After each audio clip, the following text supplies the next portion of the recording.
안녕하세요. 뉴스마켓의 최혜린입니다. 주말 잘 보내셨나요? 주말 뉴욕 증시 그리고 유럽 증시는 또 한 번 사상 최고치를 경신했다고 합니다. 그래요. 거기는 원래 잘 가는 거 알고 계셨을 텐데 관련된 놓칠 수 없는 중요한 이슈도 있었습니다. 영국에서 이틀 동안 열렸던 G7 회의 결과가 될 텐데요. 그에 앞서서 뉴욕과 유럽 증시 마감 빠르게 보고 놓칠 수 없는 뉴스까지 곧바로 업데이트 해드리겠습니다. 자, 글로벌 증시 마감을 먼저 볼까요? 네, 뉴욕 증시가 먼저 나오고 있네요. 다우존스, 나스닥 그리고 S&P 500 모두 다 빨간색 화살표가 위쪽을 가리키고 있죠. 추가적으로 상승했습니다. S&P 500과 다우존스 지수는 계속해서 사상 최고치 경신 중에 있는데 기억할 것이 하나 있습니다. 지금 다우존스 지수가 15,100라인 정도에 있다는 거. 잠시 후에 비교해볼 만한 또 다른 나라의 시장이 하나 있거든요. 눈치채셨겠지만 잠깐 기다려주시고요. 15,000 정도의 다우존스 지수 기억 부탁드리겠습니다. 이번엔 유럽 증시 한번 분위기를 보자고요. 이제는 독일의 사상 최고치 나흘 연속 경신에 이어서 영국까지 사상 최고치 신고가를 내기 시작했습니다. 프랑스는 아직 조금 멀었습니다. 차트상 주봉상 보면 프랑스는 아직까지 조금 갈 길이 멀고요. 독일이 사상 최고치를 먼저 치고 나갔고 이제는 영국까지 신고가더라. 그런 흐름 이해하시면 좋겠습니다. 네, 일단 월스트리트저널의 보도를 먼저 보죠. 무게가 조금 더 약했던 뉴스이긴 하지만 미국 연준에서 지금 현재 양적 완화에 대한 반대급부로 돈을 다 풀었던 것을 다시금 걷어들인다는 의미의 출구 전략에 관한 로드맵을 확정 지었다고 합니다. 이 얘기는 곧 시장의 돈의 힘으로 시장이 갔었었는데 이 돈줄이 끊길 수도 있다는 뉴스이기도 합니다. 그리고 출구 전략 관련된 언제 어떻게 하고 언제부터 이제 찬찬히 출구 전략을 돈을 거두어 드릴지에 관해서 그 시기만 조율질하고 있다라고 하는데 여기에 대해서 시장에 조금 신경 쓰이는 뉴스이긴 하지만 언젠가 돈을 계속 풀 수만은 없으니까 출구 전략 관련된 계획 짜는 거, 이 로드맵 나오는 거는 당연한 일 아니겠느냐. 연준이 갑자기 시장에 충격을 주기 위해서 돈을 이만큼 풀어놨다가 아니 돈 다 내놔 이렇게 하지는 않을 거고 이제 차근차근 언제쯤 어떤 식으로 돈을 걷어들일지 이 계획을 충분히 세울 수 있다라는 얘기도 있으니까 어쨌거나 신경은 조금 쓰이는 상황입니다. 왜냐? 뉴욕 증시는 이 돈의 힘으로 사상 최고치까지 경신했는데 이 돈줄이 끊길 수도 있음이 이제 뉴스화되고 있기 때문입니다. 일단 그런 뉴스가 월스트리트저널 보도를 통해서 나왔다라는 거 알려드리고 싶었고요. 또 한 가지는요. G7 회의였습니다. 영국에서 있었고 사실 G7 주요 7개 국가의 재무장관들이 모이는 그런 회의였었는데요. G20보다는 아무래도 규모가 작죠. 그런데 일본 부양책에 또 한 번 면죄부를 줬다고 합니다. 사실상 일본 측에서는요, 그렇게 우리가 이제 비판을 받지 않았다라는 그런 브리핑이 있었었고 우리가 회의 내용을 직접적으로 들을 수가 없었습니다. 왜냐하면 공동 성명문이 G20와는 달리 발표가 안 됐기 때문인데요. 하지만 독일의 재무장관 얘기로 봤을 때는 일본 관련해서 굉장히 신랄한 각국 간의 어떤 얘기들이 오갔고 우리가 일본 엔저에 대해서는 계속해서 모니터링을 할 것이다 라고 얘기를 했는데 어쨌거나 엔저에 관한 그런 비판은 없었습니다. 그러니까 각 나라별로 나라가 조금 부양을 위해서는 너무너무 침체에 빠져 있으면 충분히 어떤 통화 완화 정책 그러니까 자국 어떤 통화를 인위적으로 조금 만질 수 있다는 것을 허용했는데요. 여기 이제 일본이 타겟이 안 됐다는 거 G20와 공통점이라 하겠습니다. 엔저가 사실상 용인됐는데 엔달러가 현재 어떻게 움직이는지 그리고 일본 니케이는 얼마나 날아가는지 같이 한번 보도록 하겠습니다. 네, 이것이 바로 엔달러가 차트가 되겠는데요. 자, 101엔대까지 지난주 금요일에 들어갔었는데 102엔대 접어들고 말았죠. 거의 4년 내 최고치, 5년 내 최고치, 엔저로 보면 엔저가 이렇게 가파르게 다시 한번 진행이 되고 있습니다. 단기적으로는요, 105엔대까지 열려 있다라고 하고 연내 120엔 정도까지도 돌파할 수 있다 이런 의견이 나오고 있는데 일단 105엔대까지만 가고 거기서 추가적으로 엔달러가 더 오르지 않느냐 이 부분도 중요하다고 합니다.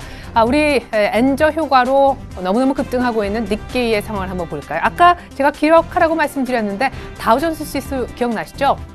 다우지수가 지금 사상 최고치로 15,100선 정도에 머물고 있는데 일본 니케이가 만만치 않게 올라왔습니다. 지금 일본 니케이 차트 잠깐 보시겠는데요. 14,800 정도 라인이죠. 차트를 통해서 한번 니케이의 분위기를 더 구체적으로 느껴보도록 하겠습니다. 지금 14,800선까지 올라와 있죠. 자, 금요일 날요. 14,600에 마치면서 이야 대단하다라고 했었는데 14,700 그냥 중간 과정 없이 오늘 또 갭상승을 했습니다. 지난주 금요일 날 3%나 급등을 했었거든요. 2.93% 올랐었는데 곧바로 G7에서 또 엔저 용인하니까 이제는 엔저를 막을 수가 없다라는 분위기 속에 차분차분 엔달러는 더 올라가고 있고 니케이도 또다시 급등합니다. 제가 이렇게 급등하는 차트를 놓고 올해 여기에서부터 여기까지 얼마나 올랐나 한번 연봉을 봤거든요. 자, 눌러보겠습니다. 일본 니케이가 맨날 이제 급등하니까 와닿지 않으실까봐 제가 올해 들어서 니케이가 현재까지 얼마나 올랐나 보니까요. 예, 무려 10,000선 정도에서 1600선에서 지금 14,800선까지 오면서 2013년 들어서 일본 니케이가 한 주식이 아니고 한 나라의 전체적인 통합 증시가 42%나 오른 것을 알 수가 있었습니다. 자, 그리고 오늘 중국 지표가 나오는데 그 얘기는 잠시 후에 드리도록 하겠습니다. 중국은 지금 2250선 전후에서 계속해서 횡보세니까 특별한 지금 주가에 어떤 변화는 없는 듯 하거든요. 우리 코스피의 모습 보겠습니다.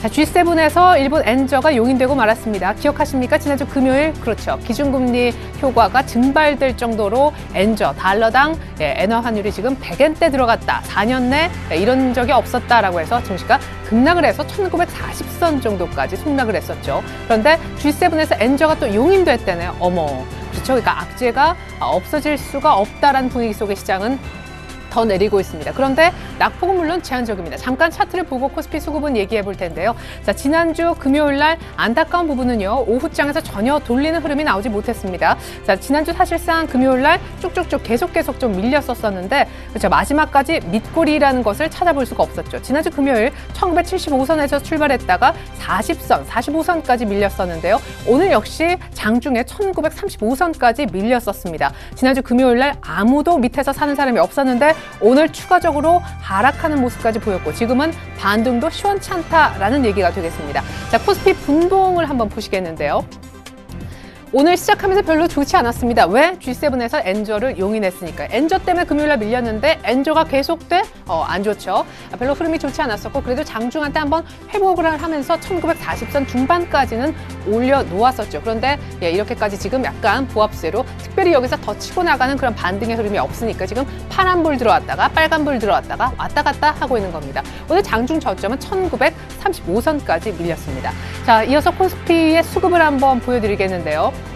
네, 코스피 수급이 지난주 목요일 옵션 만기이자 금리 인하가 나왔을 때 외국인들 급하게 한번 들어왔었고요. 금요일 날 달러엔이 100엔대 접어들고 엔저 우려가 다시 나오면서 외국인 180도 다른 스탠스 빠져나갔었습니다. 그리고 중요한 것은 금요일 날 기관도 사지 않았었는데 오늘 그러한 흐름이 또 나오고 있죠. 예, 보통 외국인은 뭐 그냥 그럭저럭 뭐 이렇게 매도를 한다 할지라도 기관의 방어가 들어왔었는데 지금 1940선대 아니죠. 사실상 금요일 날 1970선대에서 쭉 계속 밀릴 때도 기관은 사지 않았는데 오늘도 같이 팔더라 이겁니다. 개인 정도만 아울러 매수하고 있는데 외국인들 선물도 요즘에 샀다 팔았다고 굉장히 심한 변동성을 나타내고 있죠. 외국인들 선물 동향까지 조금 더 구체적으로 보여드립니다.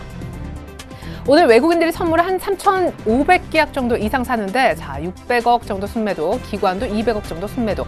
일별로 한번 볼까요? 개인만 사는데요. 자, 외국인이 지난주 샀던 이날이 옵션 만기입니다. 선물도 10,000계약 넘게 약 2년 내 최대치로 많이 샀었던 데가 옵션 만기. 그 다음날 보세요. 12,000계약 산 거 그 이상 팔았죠? 이것도 그 다음날 금요일 날, 그죠? 금리 인하 다음날 엔저 때문에 현물도 산 이상을 팔았잖아요. 이날 산 거 아무것도 아니란 얘기입니다. 그리고 오늘 선물 좀 다시 사고 있긴 하지만 선물 사고 그 다음날 판 흐름들이 너무 많아서 오늘도 사도 별로 믿음직스럽지가 않죠.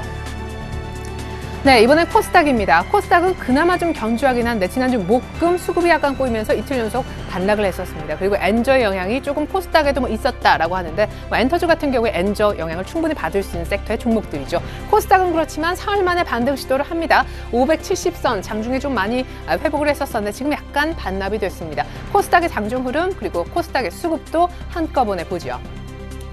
이것 보세요. 코스닥도 상승세가 좀 괜찮게 나왔다가 오늘 코스피는 하락 출발했지만 코스닥은 플러스 출발 괜찮았거든요. 근데 코스닥까지 같이 끌고 내려가면서 지금 역시 코스닥은 빨간불이 굉장히 오랫동안 들어왔다가 파란불로 지금 바뀌는 상황이 자꾸만 만들어지면서 570선이 이 라인이 완전히 조금 힘겨운 라인으로 바뀌고 있습니다. 코스닥의 수급 보시죠. 네, 지난주 후반 동안에 기관 외국인 모두 팔았었는데 오늘 흐름이 좀 괜찮은 게 있어요. 뭐죠? 외국인이 사서 올리기 시작했습니다. 물론 개인은 팔더라도 개인과는 상관없이 흘러가는 것, 오히려 반대로 흘러가는 시장 분위기 알고 계실 거고요. 기관의 매도는 이어지지만 외국인들이 소폭 사더라 이겁니다. 아직까지 매수 강도가 강하게 나오진 않습니다만 외국인의 매수가 살아있으면서 코스닥은 지금 플러스 코스닥은 외국인 사자의 사흘 만에 반등 시도가 나오고 있다고 보시면 좋겠습니다. 자, 이번엔 원달러 환율을 봐야 될 것 같은데 최근 시장은 외환 시장이 다 쥐락펴락한다고 해도 과언이 아니죠. 오늘 원달러 환율은요 7원 이상 오르면서 1113원. 금요일 날 10원 이상 15원 하루 만에 급등하면서 1,100원을 회복했었는데요. 오늘 다시 한번 7원 이상이 올라가고 있습니다. 좀 원달러 환율 흐름을 잠깐 보도록 할게요. 지금 엔달러 그리고 원달러가 같이 한번 상승 흐름을 지금 받고 있는데요. 자, 원달러 환율 일봉으로 한번 보여드립니다. 자, 지난주 후반에 한번 급등을 했었었고, 급등. 이때 금리 인하하고 바닥을 잡았었죠. 그 다음에 엔저 때문에 더 올라갔었고요. 물론 이때는 미국의 주간 실업수당 청구 건수 잊을 수 없죠. 왜냐하면 그것을 이제 계기로 해서 우리 원달러가 1,100원을 회복했기 때문인데, 오늘은 1,110원까지도 뚫는 그런 모습입니다. 아무래도 G7 회의 결과 영향이 있겠죠. 엔저를 용인했기 때문에 지난주 금요일 급등한 것처럼 오늘 또 한 번의 급등이 나오고 있는 그런 흐름이 되겠고요. 그렇죠? 오늘 시장 자체가 개법 출발했기 때문에 1,114원, 장중에 9원까지도 올라가는 흐름이 있었습니다. 지금도 뭐 거의 고가 부근인데요. 어떤 전문가는 이런 얘기를 하더라고요. 굉장히 들어볼 만한 얘기였는데 최근에 원달러를 얘기하는 데 있어서 엔처, 그러니까 엔달러만 갖고 자꾸 얘기를 한다라는 것입니다. 근데 중요한 것은요. 그리고 놓칠 수 없는 부분은 무엇보다도 지금 유독 달러화만 주요 통화 대비 강세를 띠고 있기 때문에 우리 원달러가 올라가는 것이기 때문에 오늘 예를 들어서 잠시 후에 나올 중국의 지표 굉장히 중요합니다. 자, 다시 한번 원달러가 110원대, 그러니까 엔달러가 그러니까 엔달러 100엔대를 돌파했던 그때를 좀 복귀를 해보면요. 자, 엔달러 100엔대를 돌파했던 지난주 금요일에 어떤 이슈가 있었습니까? 미국의 고용 지표가 좋았죠. 근데 중국의 물가가 약간 높게 나왔어요. 그렇죠? 미국의 어떤 그 지표가 좋게 나와서 강달러가 됐었는데 중국의 지표가 약간 안 좋게 나온 것이 사실상 더 이 원달러 환율의 급등을 일으켰다라는 것입니다. 그러니까 우리가 엔달러 환율 자꾸 보면서 엔저만 보면서 우리 원달러를 분석할 것이 아니라 미국 지표 그리고 중국 지표가 동시에 같이 엮이면서 지금 원달러를 보셔야 되기 때문에 오늘 중국의 산업 생산이 나오죠. 그리고 고정자산 투자도 나오고 이런 지표들을 잘 보셔야만 되겠습니다. 그게 곧 위험자산 투자로 이어지느냐 마느냐가 오늘 특별히 환율 시장에서 오후장에 큰 변동성을 키울 수 있기 때문입니다. 자, 이번에는요 특징주를 한번 보겠는데요. 시가총액 상위 종목의 모습을 먼저 좀 짚어보도록 하겠습니다. 삼성전자의 모습이 시원찮기 때문인데요. 자, 삼성전자는요 지금도 파란불을 켜고 있죠. 근데 금요일 날 어땠습니까? 2.5% 급락했습니다. 삼성전자에 제가 눈을 강조했었던 차트가 지금 약간 어그러졌습니다. 차트를 한번 보실까요? 자, 이것이 금요일날 삼성전자의 모습입니다. 2.5% 급락하면서 뭘 건드렸죠? 파란 라인. 파란 라인이 121선 이동평균선으로서 경기선을 의미하는데요. 자, 이때가 올해 시작입니다. 그렇죠? 그 이후에 한 번도 파란 라인을 깬 적이 없었던 삼성전자였는데 언제 깼습니까? 지난주 금요일날. 그리고 오늘 살려주나요? 그렇지 않죠. 121선이 올 들어서 처음으로 깨지는 삼성전자입니다. 자, 매매를 조금 봐야 되겠죠. 누가 팔았는지. 삼성전자는요, 지난주에 기관도 후반에 좀 정리했고요. 외국인들도 슬슬 다시 팔면서 사실상 큰 변화는요. 기관이 그래도 계속 삼성전자를 이렇게 외국인 매도할 때도 쭉쭉 다 받아줬었는데 변화는 기관이 이제 삼성전자를 팔기 시작했다라는 점이 되겠습니다.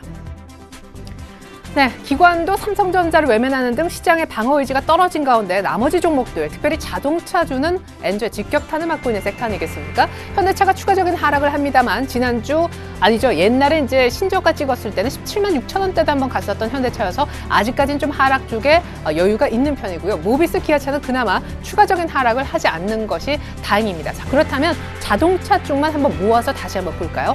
지난주 정말 급락이 나왔던 자동차였습니다. 2분기 사실 성수기 기대하고 있었는데 엔저가 이렇게 가파르게 다시 한번 진행된다면 글쎄 라는 물음표가 찍힌 것이죠. 오늘은 그래도 현대차가 조금 빠집니다만 나머지 종목들 보합 내지는 강보합 정도로 반등을 한번 모색해주는 자리 다행이라 하겠습니다.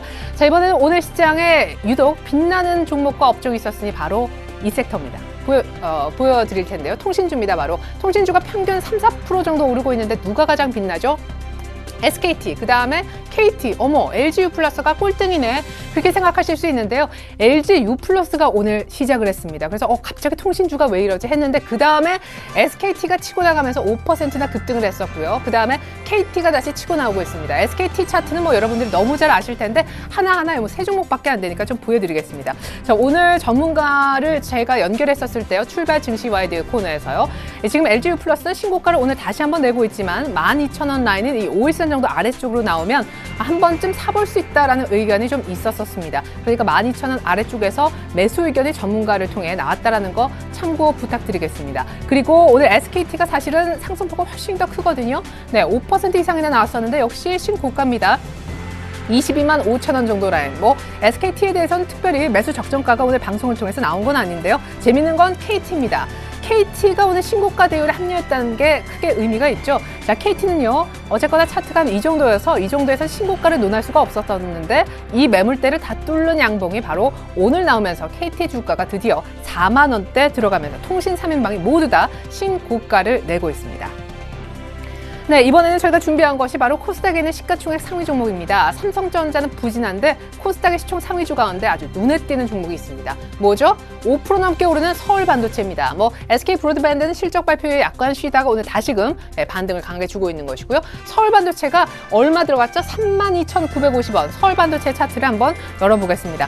서울반도체가요, 지난주 외국인 기관 모두 다 약간 좀 사랑을 받았었던 그런 종목인데요. 자, 서울반도체는 사실상 이 32,000원대가 굉장한 매물대였거든요. 이걸 모두 오늘 뚫어내는 양봉이 나왔습니다. 5%, 6% 이렇게 오르고 있는데 사실상 이렇게 되면 주봉상으로 볼 때요. 35,000원까지도 충분히 가능하다라는 얘기가 나옵니다. 35,000원 한 이 정도 라인 정도가 될 텐데 서울반도체가 왜 오르느냐. 자, 일단 수급이 받쳐주기 때문이겠죠. 서울반도체 수급을 한번 보도록 합니다. 자, 기관이 지난주에 이렇게 쓸어 담았습니다. 서울반도체를 외국인도 한번 강하게 들어온 날이 있었었군요. 사실 저희가 이럴 때 시초가 공략 종목으로 해서 하루 만에 4%를 먹기도 했었었는데요. 오늘 또 한번 저희 출발 증시와이드 강정우 부장님의 시초가 공략주 시간을 통해서 이 종목이 큰 수익을 지금 내면서 빛을 발하고 있네요. 이렇게 양봉이 낼 때마다 저희는 이상스럽게도 시초가 공략주로 이 종목을 공략했더랬죠.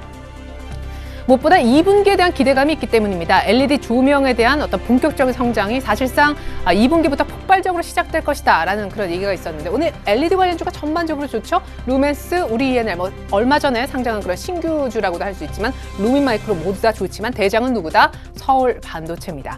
자, 그리고 오늘 또 한 흐름이 좀 좋은 특별 종목이 하나 있으니 바로 DPC라는 종목인데 지금 약간 음봉으로 바뀌었습니다만은 아마 주식 투자하시는데 관심이 있으시거나 방송을 좀 여기저기 많이 찾아보시는 분들은 알만한 종목입니다. 스틱 인베스트먼트를 자회사로 갖고 있는 DPC 때문에 창투사 관련 테마로 했을 때 많이 엮여서 올라갔었는데 오늘 다시 한번 신고가를 내고 있습니다. 지금 상승폭은 1%밖에 안 되는 듯 보이지만요. 이 DPC란 지금 소개하고 있는 이 종목의 자회사에 스틱 인베스트먼트라는 회사가 있습니다. 근데 그 회사가 지금 이제 5월 30일 날 상장이 되려고 하는 액세스 바이오라는 어떤 그 신규 상장주에 한 지분 20% 정도가 투자가 되어 있습니다. 5월 30일 날 이 지분 투자가 자회사를 통해서 되어 있는 이 종목에 대한 상장 기대감이 있기 때문에 신고가를 내는 것인데요. 잠깐 차트 보여드립니다. DPC에 대한 종목, 빠른 아마 정보를 갖고 계신 분들은 아마 충분히 관심을 갖고 있는 종목일 것 같아서 특별히 한번 준비를 해봤습니다. 이렇게 굉장히 2월 달부터 4월 달까지 박스권에서 횡보세를 보였었는데 그 앞서서 굉장히 가파르게 올라왔던 종목이죠. 자, 가파르게 올라오고 횡보, 가파르게 올라오고 횡보, 횡보 이후 다시 가파른. 글쎄요, 그런 패턴으로 본다면 약간 횡보세도 좀 점쳐지긴 한데 오늘 어쨌거나 다시 한번 신고가를 치고 나갔다라는 것에 대해서 의미가 있어서 저희가 준비를 했고요.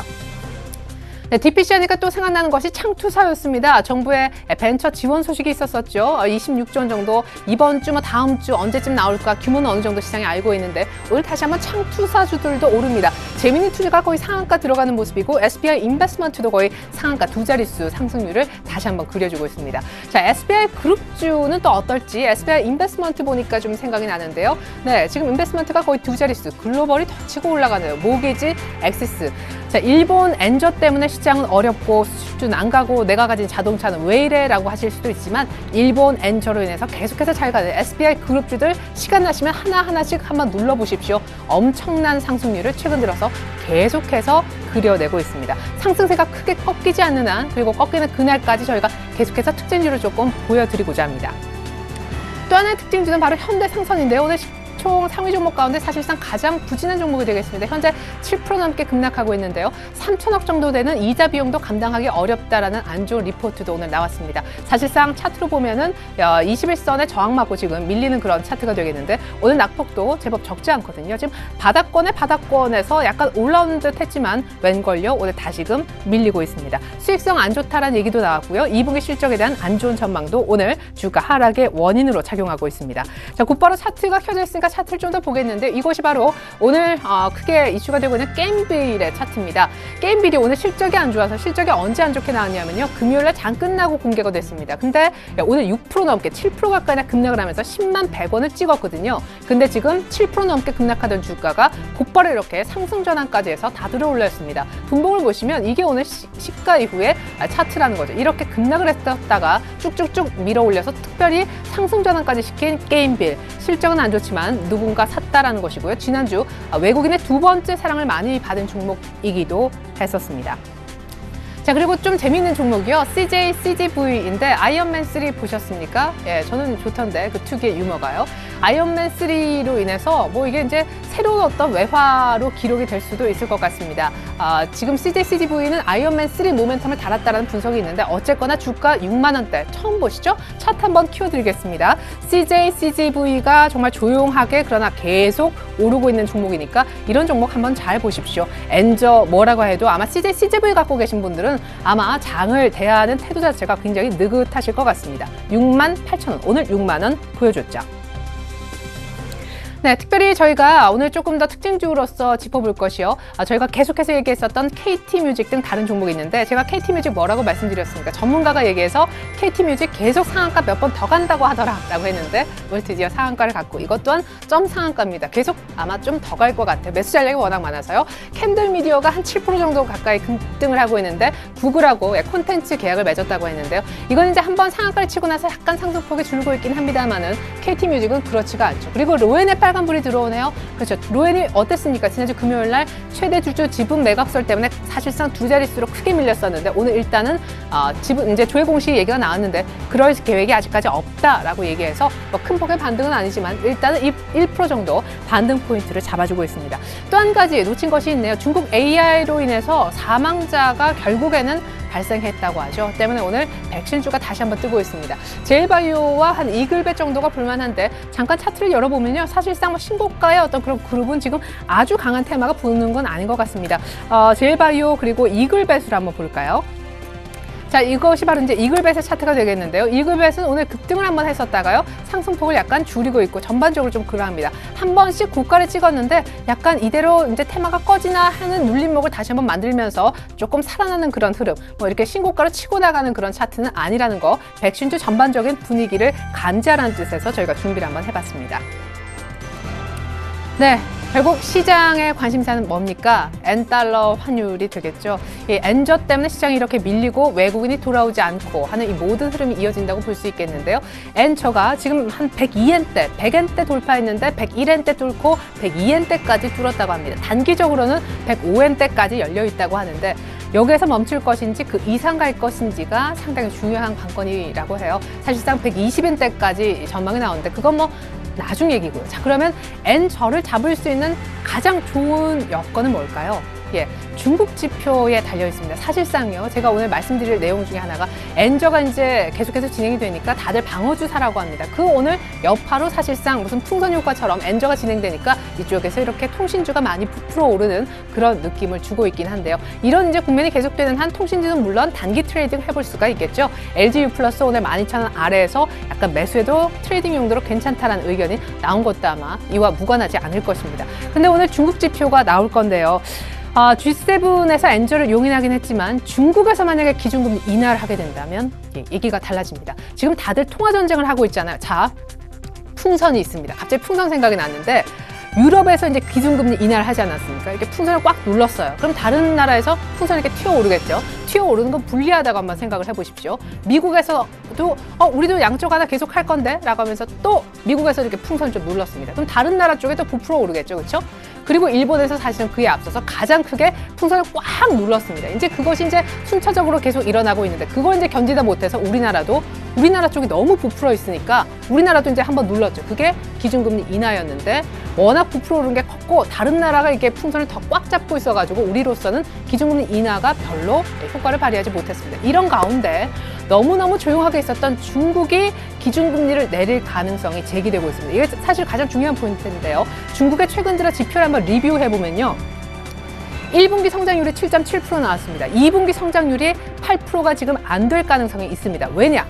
얼마 전에 4월달 수출이 나왔습니다. 한 14%대 후반 정도 나왔는데 이 수출의 어떤 그 집계가 약간은 조작된 것이라고 해요. 그러니까 수출이 이만큼은 안 됐는데 조금 부풀려진 것 같다. 중국은 조금 특이한 나라기도 합니다. 그래서 이제 그런 수출 효과를 믿을 수가 없는 데다가 물가가 계속 2%대 유지하고 있기 때문에 중국도 더 이상은 위화나 절상, 우리 같으면 원화 절상, 수출제 불리한 거죠. 중국도 가만히 보니까 사태가 장난이 아니라 이겁니다. 우리도 위화나가 절상되는 것을 지켜만 보고 있을 수는 없다라고 해가지고 물가도 뭐 괜찮고 해서 중국도 사실상 수출도 좀 부풀리지 않았으면 부진했었고 중국도 자국의 어떤 경기 부양을 위해서 충분히 금리 인하를 할 수도 있다는 얘기가 나오고 있습니다. 사실상 중국은 출구 전략 우려가 있었죠. 중국에서 금리를 오히려 인상하면 어떡할까라고 했었는데 중국도 지금 환시장 FX 게임에 뛰어들기 시작했습니다. 우리까지 기준금리 인하한 마당에 중국에서 차후에 어떤 지표들의 어떤 흐름이 나오는지 보시고요. 오늘은 산업생산, 고정자산 투자 등이 발표됩니다. 체크해보시고 중국의 기준금리 인하만이 사실상 엔저를 확실하게 막을 수 있는 맞불 작전을 놓을 수 있는 대상이고 요인이다라는 거 참조 부탁드리면 좋겠습니다. 오늘은 외환시장 후반의 변동성 상황, 중국 지표에 따라서 크게 달라질 수 있으니까 그것만 보시면 되겠습니다. 감사합니다.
안녕하십니까. 5월 13일 뉴스인마켓입니다. 엔저 영향으로 글로벌 달러가 강세를 보이면서 원달러 환율이 장중 1115원을 돌파했습니다. 서울 외환시장에서 원화는 전거래일보다 8원 50전 오른 달러당 1114원 60전에 거래됐습니다. 오늘 개장가는 달러당 1113원이었습니다. 달러엔 환율은 달러당 102엔을 돌파했다가 조금 내린 101.84엔을 기록했습니다. 달러엔 환율이 달러당 102엔을 넘은 것은 2008년 10월 이후 처음입니다. 이는 주말에 열린 주요 7개국 재무장관 회담에서도 엔저에 대해 별다른 지적이 나오지 않았던 것 때문으로 풀이됩니다. 전문가들은 외환당국이 당장 시장에 적극 개입할 것으로 보고 있지 않습니다. 이는 지난주 개입에 나선 데다 당장은 시장 분위기가 달러 매수 쪽으로 돌아선 만큼 미세 조정에 그칠 수 있다는 분석입니다. 수출 중소기업 두 곳 가운데 한 곳은 최근 원화 강세로 매출이 줄어든 것으로 나타났습니다. 중소기업진흥공단에 따르면 조사 대상 300개 중소기업의 53.3%인 160곳이 최근 환율 하락으로 수출이 감소했다고 답했습니다. 이 가운데 27.8%는 적자를 보면서 수출을 계속하고 있으며 10.6%는 이미 체결한 계약 또는 추진 중이던 계약을 포기한 것으로 조사됐습니다. 기업들은 환율 하락에 대비하는 방법으로 원가를 비롯한 자체 비용 절감을 가장 많이 꼽았습니다. 환 변동보험 및 선물환에 가입한 기업은 10.6%에 그쳤고 업체들은 환율 하락에 따른 정부 대책으로 해외 시장 개척 자금 지원이 가장 필요하다고 지적했습니다. 7월부터 고금리 카드론에 대해 고객이 직접 금리 인하를 요구할 수 있게 됩니다. 10월에는 카드사별로 달랐던 고객 등급이 없어지고 신용등급별로 카드 대출 금리가 공시됩니다. 금융권에 따르면 금융감독원은 이 같은 내용으로 신용카드 소비자 신뢰 제고 방안을 올해 하반기부터 시행할 방침입니다. 금융감독 당국 관계자는 카드사가 고객보다 우월적인 지위에서 속이거나 부당하게 영업해왔던 방식을 소비자 보호 관점으로 전면 뜯어고치려는 것이라며 카드론 금리 인하 요구권을 올해 하반기부터 도입할 계획이라고 밝혔습니다. 카드론 대출금의 경우 전체의 절반 이상이 만기 1년 이상이라 금리 인하 시 고객에게 적지 않은 도움이 될 수 있다는 분석입니다. 카드론은 대부분 카드사가 운영 중이며 금리는 연 최고 27.9%로 일반 대부업 수준의 이자를 받고 있습니다. 윤창중 전 청와대 대변인의 성추행 의혹 파문이 확산되면서 침체된 경기를 회복시키기 위한 새 정부의 정책 드라이브가 악영향을 받을 수 있다는 우려가 커지고 있습니다. 정부 관계자는 이번 사건은 경제와 무관하다며 이로 인해 정책이 바뀌거나 약화되지 않을 것이라고 강조했습니다. 하지만 또 다른 관계자는 아직 우리나라 안팎의 경제 상황이 녹록지 않다며 길을 쓰고 해야 회복 심리가 살아날 수 있는데 이번 사건으로 맥이 빠진 느낌이라고 분위기를 전했습니다. 실제 청와대와 정부 간 협의 통로 중 하나였던 서별관 회의가 내일 개최 예정이었다가 무산된 것은 청와대의 최근 분위기와 무관치 않다는 분석입니다. 다음 달까지 마무리될 예정이었던 공기업 인선 작업도 다소 늦춰질 수 있다는 전망입니다. 정부는 이달 중 재정전략회의를 열어 박근혜 대통령의 공약 가계부를 완성하고 벤처 활성화 방안, 철도 경쟁체제 도입과 행복주택 시범지구 발표, 서비스 활성화 대책, 또 일자리 창출 계획 등을 줄줄이 내놓을 예정이지만 이번 사태로 차질을 빚을 수 있다는 관측까지 나오고 있습니다. 5월 13일 뉴스인마켓이었습니다. 고맙습니다.